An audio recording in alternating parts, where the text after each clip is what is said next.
Welcome, everyone. I'd like to share a short standing practice with you today. And as we're working through this practice, I'm going to be inviting you to pay attention in a lot of detail to what you're feeling in the body. And I'm also going to ask you to pay attention to what's going on in your mind. And the lens that we'll be using today to kind of filter and understand what you're experiencing is what in yoga we call satya, or truthfulness. So I'm going to encourage you to really pay attention to what's happening in your body, not what you wish is happening in your body, to really show up for yourself in the moment as things are with compassion and care. And to the best of your ability, to be patient with yourself and to really just allow things to be the way that they are. This can be really transformative when we're not trying to push the body to somewhere it isn't.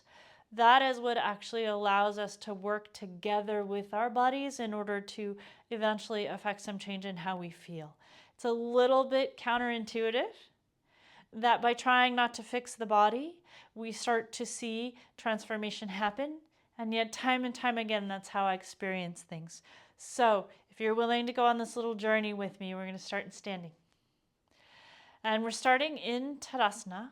But if you've already learned Tadasana, mountain pose, in any particular way, see if you can let go of some of those cues that you've already learned and just come to stand on your feet.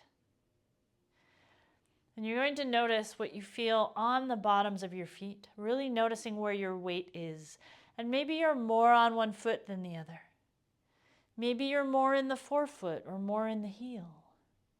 Maybe you're really light through the pinky toe or the big toe side of the foot. So you're just going to notice.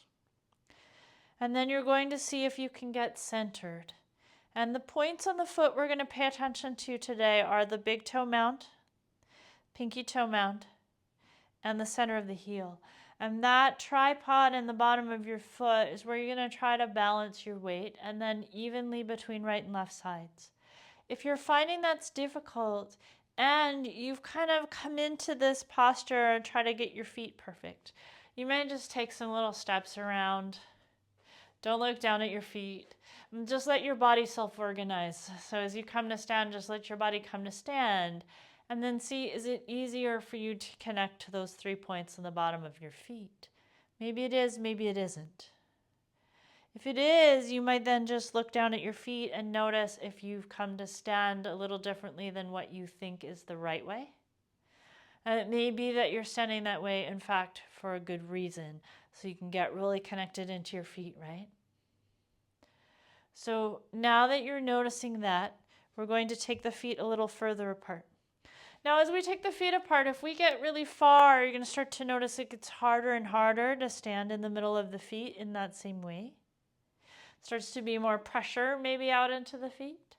And maybe there starts to be a feeling like we're leaning forward or arching our backs, or we need to tuck our tailbones in order to stand up.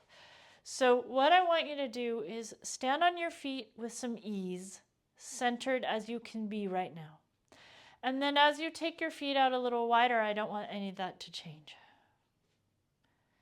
So full body ease to the extent that it exists in Tadasana, which it does not always, right? And then we're going to think about lifting toes, rotating from the hip. So really thinking about the whole leg rotating out. So the toes come down about 45 degrees out, but that's generated from a movement of your hips, right? And then we're just going to play with bending the knees, hips, and ankles. All 3 joints may be moving, probably. Right and left sides are coordinating, so this movement is happening smoothly in both sides. And from the pelvis up to the head, nothing else is happening. It's like you're on an elevator.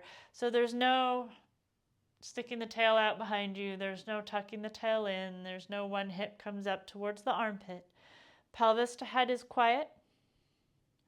Legs are moving smoothly and coordinated.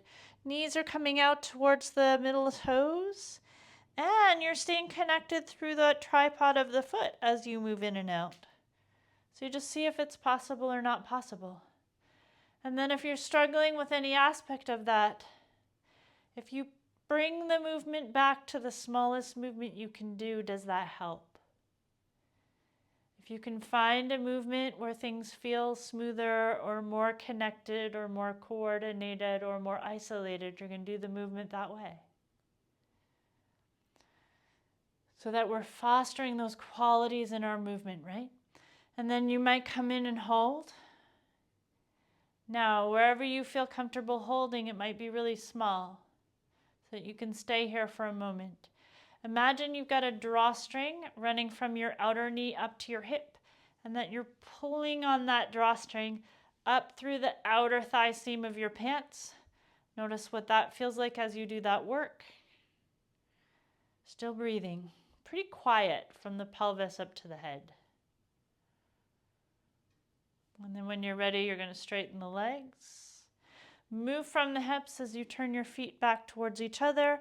Step the legs in again. Try not to micromanage too much. See how the connection to the bottoms of your feet feels. Notice if anything's changed as you take a couple of breaths here. And then we're going to step the feet a little wider again. Remember, we're looking to not change the ease that we were feeling in the body, to not have to do anything different posturally, to feel like we're standing on those tripods of those 2 feet. Now you're going to think about your right leg. You're going to lift the right toes. You're going to rotate that right leg all the way to the right. Now, as you do that, you might hit a limitation in how far your hip can move. And at that point, your pelvis might turn a little bit, so you're following the right leg. I want you to let that happen, okay? We don't live between panes of glass. Your body can move as far as it can move, and after that, we start to do things if we're trying to make the movement perfect in a way that's not available in our bodies, right? So if we're honest about how much rotation is available, it's okay to get the rest of that out of the pelvis. And then let your body follow. So maybe you are turned a little bit now towards that right leg. Hands come up to the hips. So now we're going to think about the pelvis moving. And if you think about your pelvis as maybe being like a bowl of water, you're going to pour that water out over the right leg. Let me see if I can reach the pelvis here. Okay. So this pelvis not being actually attached to my body can be a little bit of a handful here, but I'll give you at least the pelvic movement. I probably can't actually make the legs match up. But we're looking at the pelvis now turning, right? And you might notice, if you look at my legs, that when I move my pelvis in this way, it requires a shift at both of my hips. And so you're going to see the angles of the legs change. And that's one way you can feel into, if you're getting that movement of the pelvis, you should be seeing angle change in both legs, right? Now, not a lot happening in my spine. So my spine, my rib cage, and my head are just going to stay in Tadasana, right? In mountain pose, as I come into this baby triangle Trikonasana shape, I'm going to do that all from the pelvis, just because. And then notice if you're trying to get more out of your body. So if you're trying to get more than is available, what'll happen often is you'll start to do a little side bend in the spine. You'll start to maybe reach with the arms. You may start to feel some strain somewhere in the body as well. So all of those can be signs. There's no inherent value here to bigger movement, right? See if you can find the coordination between the 2 hips and just get the pelvis moving, and then find somewhere you feel comfortable hanging out for a few breaths. Hands can stay at the hips. They can come to the heart. They could extend out like wings. Still breathing wherever you're at.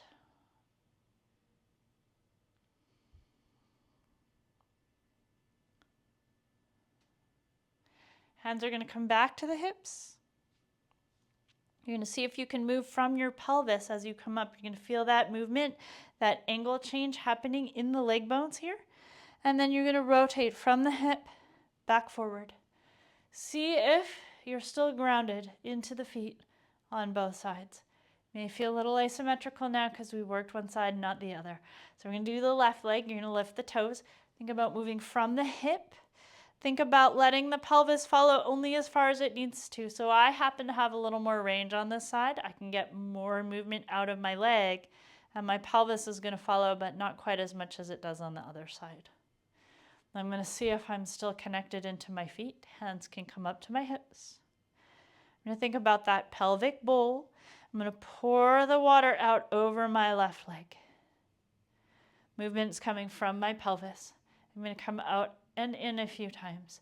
So I'm building this movement pattern in my body. I'm building the connection between my brain and the joints of my hips, the muscles that move those joints. I'm paying attention to what I feel in the torso. I'm going to try to let my spine just follow my hips. So this movement is primarily a movement of the pelvis. Everything above the pelvis is going to follow the movement of the pelvis.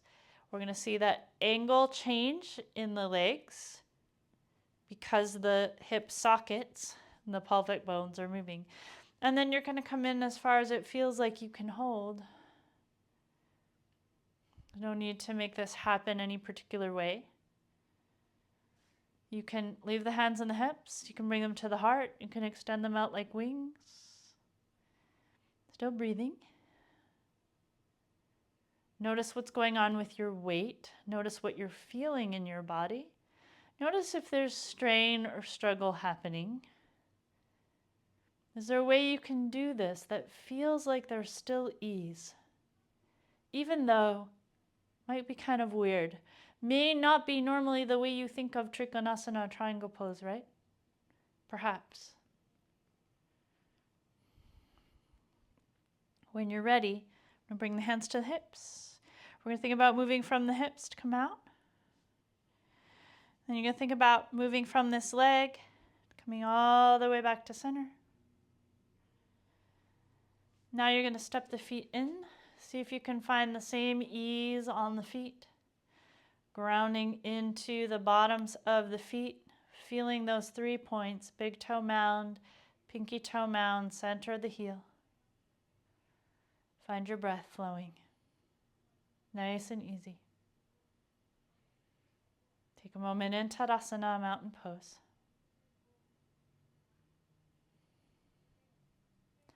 Notice what changed when you practice this way.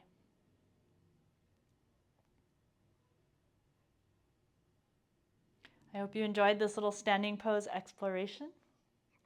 If you have questions or want to share your experiences, please do so in the comments. I'd love to respond to those if you do.